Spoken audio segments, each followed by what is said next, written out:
Today we have a short case, but without a doubt, one of the most horrifying and perverse that we are going to talk about in this channel. This case is very hard to stomach. It's hard to find images of the victim and perpetrators, but it's super easy to find the images of the crimes. But I do warn you, it's extremely graphic and disturbing, so it's on you. And after you get the whole context, you will find the thumbnail very sinister. The terrible murder of Robert Beckowitz. This case takes place in 1982 in Detroit, Michigan, United States. Detroit is a city known for its industrial significance, but also infamous as one of the most dangerous places in the US. Detroit had areas ravaged by crime, drugs, and violence, and the city was home to many tragedies, this one being one of the most shocking. On a hot day of summer, a 33-year-old man named Robert Beckowitz was watching the Benny Hill TV show with his 21-year-old girlfriend, Janine Clark. Next to them was Robert's best friend, although without his knowledge, he was also his girlfriend's lover, and he would be the key person in this story, the one who set this horrible case in motion. His name is James Edward Glover. Glover was raised in a completely dysfunctional family. Whether it was due to his upbringing or something darker within him, James exhibited violent tendencies from a very young age. He was an uncontrollable child, finding pleasure in harming small animals, dogs, cats, rats. It didn't matter to him as long as he could inflict pain. His behavior led to multiple expulsions from different schools, but despite his obvious oddities, his peers would mock him rather than fear him. In another setting, James might have become the school bully, but Detroit was full of kids from troubled backgrounds, many accustomed to violence both at home and in the streets. In this environment, James became one of the weak, a dangerous combination of being both bullied and having a clear inclination towards causing pain to others. Combined with his troubled family situation, this made for a very volatile young man. Being just a teenager, James had been expelled from everywhere and ended up living in an orphanage with his sister. Unsurprisingly, this didn't turn out well, and as he grew older, James found himself living on the streets, surviving by selling drugs. Anyone who has been involved in drug dealing knows that there's an unwritten rule: never consume what you sell. James, of course, did not follow this rule and became a drug addict at a very young age. He began associating with other addicts and mentally destroyed individuals in the deteriorating parts of Detroit. It was in this bleak environment that he met Robert Beckowitz, a man with similar struggles, though without the same dark tendencies. Robert, at the time 30 years old, was also heavily addicted to drugs and lacked self-control. And, as I said before, he was dating a very young Janine, who was already deeply addicted to hard drugs, opioids, heroin, and other dangerous substances. Over the course of 3 years, Robert and James formed a strange friendship, forged in their shared addiction. They would often meet in the afternoons to get high and watch TV, numbed by the drugs they consumed. Sometimes Janine would join them. What Robert didn't know was that James and Janine had begun seeing each other alone, sparking a love triangle that would ultimately lead to a senseless tragedy. On that hot day of summer, the trio was sitting together watching the TV show, likely in their usual drugged state. At some point while watching the show, James excused himself and walked away for a brief period. James was physically handicapped due to a severe spinal injury, which required him to use a cane to walk.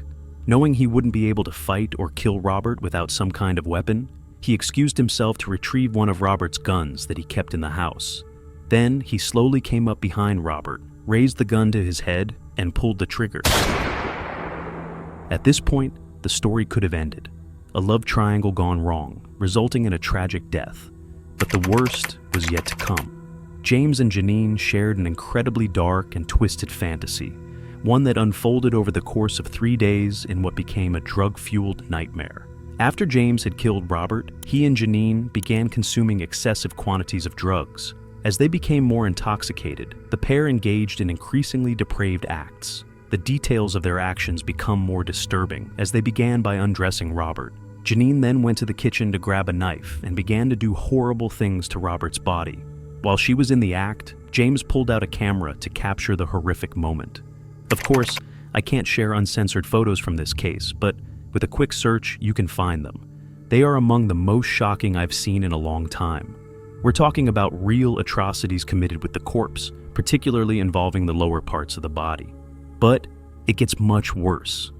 They continued to pose Robert's corpse in various disturbing positions. The pair took turns posing with Robert's body while separating all the pieces of the puzzle. When you clicked on this video, you might have seen an image in the thumbnail of what appears to be an innocent woman smiling, along with a man. You may have even thought she was the victim. I, of course, cannot show you the full image for obvious reasons. Janine is the one smiling and posing in the thumbnail as she commits this disgusting act. They also staged pseudo-comic scenes with these parts, even placing a toe in the nose. They rearranged all the pieces, resembling a Frankenstein creation.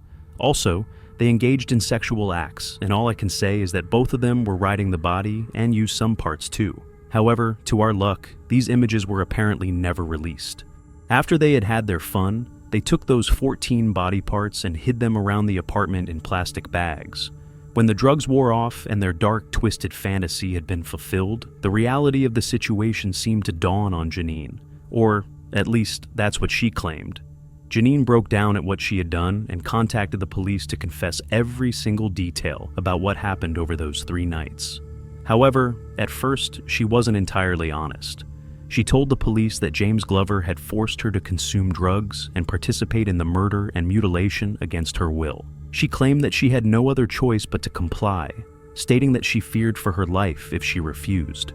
The police made their way over to Robert and Janine's apartment, where they discovered Robert's dismembered remains hidden around the apartment. But they also found some very incriminating evidence that contradicted what Janine had told them. The camera and the film roll were recovered from the crime scene, and the film contained photographic evidence of the entire 3-day ordeal. The police developed the images and were horrified by what they found.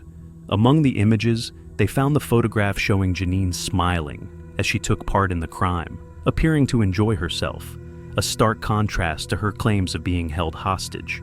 In these photos, Janine was seen smiling with different parts of the corpse or in compromising positions, riding him.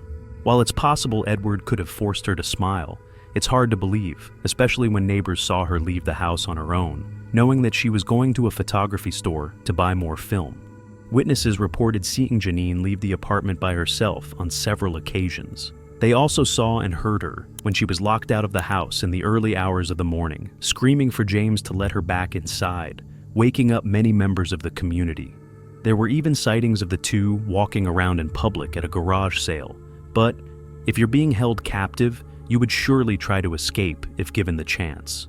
Don't you think? The police arrested James and was brought in, and Janine was held in custody until the trial began. Edward denied everything, trying to blame it on mental illness, psychosis, schizophrenia. Janine's story could have been believable, painting her as a coerced victim forced into these barbaric acts.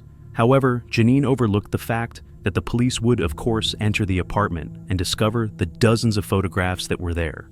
During the trial, the prosecutor presented the photographs as evidence, proving that Janine enthusiastically participated in the dismemberment of her boyfriend. They also brought forward witnesses who had seen her returning to the apartment on her own, showing that she had many chances to flee, but chose to remain with James for 3.5 days before contacting the police. The prosecutor stated during the trial, "No one is going to know all of what's happened, but those photographs are graphic evidence of some things that did happen. Look at her face in the photographs, and what do you see? Fear, revulsion, disgust? I don't think you will find any of those things." He also pointed out that James had spinal damage and needed a cane to walk, arguing that if Janine had truly been held against her will, she could have easily overpowered him. Despite all of this, her defense team maintained that James had forced her to stay and pose for the photographs so he could use them to blackmail her. Janine gave her version of events, stating that she had been holding hands with Robert on the sofa when James shot him in the side of the head. She claimed that James then told her not to move or make any noise, and that she had to stay in the apartment for a couple of days while he got rid of the body. She said she did not protest because she was afraid, and that James had threatened to kill her if she disobeyed. Janine confirmed that she was allowed to leave the house by herself twice during the incident, and that she returned both times. The reason for leaving the house was to buy film for James's camera. James testified that he killed Robert and must have been responsible for the mutilations and photographs, but he claimed he couldn't be sure because he was heavily drugged, stating that the whole 3 nights were a big puzzle that he could not explain. Personally, I don't know if it was because of the drugs or if Janine was just an evil person. But I think they both derived some kind of twisted satisfaction from what they did. Initially, Edward pleaded not guilty on the grounds of diminished responsibility due to mental incompetency. Because of this claim, he was assessed by psychiatric teams and was deemed fit to stand trial. After his psychological evaluation, he changed his plea to guilty in exchange for not receiving a death sentence. His plea deal was granted and was sentenced to life in prison. Janine only had to spend 10 years in prison. She was only found guilty of mutilating a corpse. It's true that she didn't kill her boyfriend and didn't directly participate in the murder, but I think 10 years is a very light sentence for someone who did what she did. However, I understand that, by law, the punishment for mutilating a corpse is fixed, no matter the circumstances. A person like Janine, given the danger she could pose to society, to others, leaves me unsure whether she should ever have been released. I've searched extensively to find out if she was ever released from prison, and what I've found is contradictory. Some reports say she died of an overdose a few years after being released, while others claim she is still alive, but living under a different name. If I had to guess, I would bet heavily that she is no longer with us, and that death by overdose is the most plausible and makes the most sense. A person of that age, fully addicted to drugs, who also participated in something so horrific, with her photographs leaked to the public. Although this case is not widely known, it is an underground case that is incredibly disturbing due to the level of perversion and crime involved. It's a true atrocity. I will never fully understand what could go through the mind of a person capable of finding enjoyment in such horrible acts. In the photos, you could see what looked like a couple enjoying a weekend at Disneyland, but instead of Mickey Mouse, there was a mutilated corpse. These are the kinds of things that make you question the very nature of humanity and how far we can go. Is there a limit, or are there people who lack any sense of reasoning or moral capacity, regardless of their bad childhoods or experiences of abuse? Just remember the case of Joseph Kallinger that we covered in this same channel some weeks ago. If you do wish to see the photos, just search for Robert Beckowitz on Google. But if you're too sensitive, please don't do it. Don't forget to leave a like and subscribe for more stories like this one.